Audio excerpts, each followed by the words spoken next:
ඔන්න ලංකාවේ පළවෙනි වතාවට OLED TV එකක ඩිස්ප්ලේ රිප්ලේස්මන්ට් එකක් සදෙව් ඉලෙක්ට්‍රොනික්ස් අපි කරා. ඉතින් මේ TV එක අරගෙන ආපු කස්ටමර් මාස ගාණක් ලංකාවේ හොයලා තියෙන හැමතැනම OLED ඩිස්ප්ලේ. ඉතින් අපේ OLED ඩිස්ප්ලේ ආපු වීඩියෝ එක දැක්කදාම ඒ කස්ටමර් අපිට කතා කරා. මේ කස්ටමර් ආවේ කිලෝමීටර් 120කටත් වැඩිය එහා ඉඳලා ආවේ මේ OLED TV එකේ ඩිස්ප්ලේ එක රිප්ලේස් කරගන්න.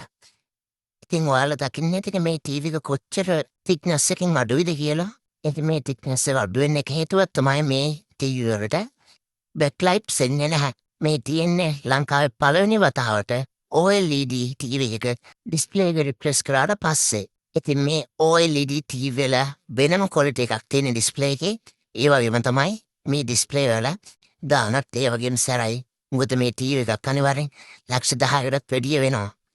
ඉතින් ඔයාලගේ තියෙනවා නම් ඩිස්ප්ලේ රිප්ලේස් කරගන්න වගේම TV රිපෙයාර් කරගන්න අපිට කතා කරන්න අපේ ෂොප් එකේ තියෙන පිළියන්දල කැස්බෑවේ 14 කනුව පාරේ එන්න කලින් අනිවාර්යෙන් අපිට කෝල් එකක් දීලා වෙලාවක් වෙන් කරගෙන එන්න. කෝල් එක ආන්සර් කරේ නැති වුණොත් අනිවාර්යෙන්ම මේ පින්න නම්බර් එකට WhatsApp message එකක් දාලා තියන්න. අපි සදෙව් ඉලෙක්ට්‍රොනික්ස් පිළියන්දලේ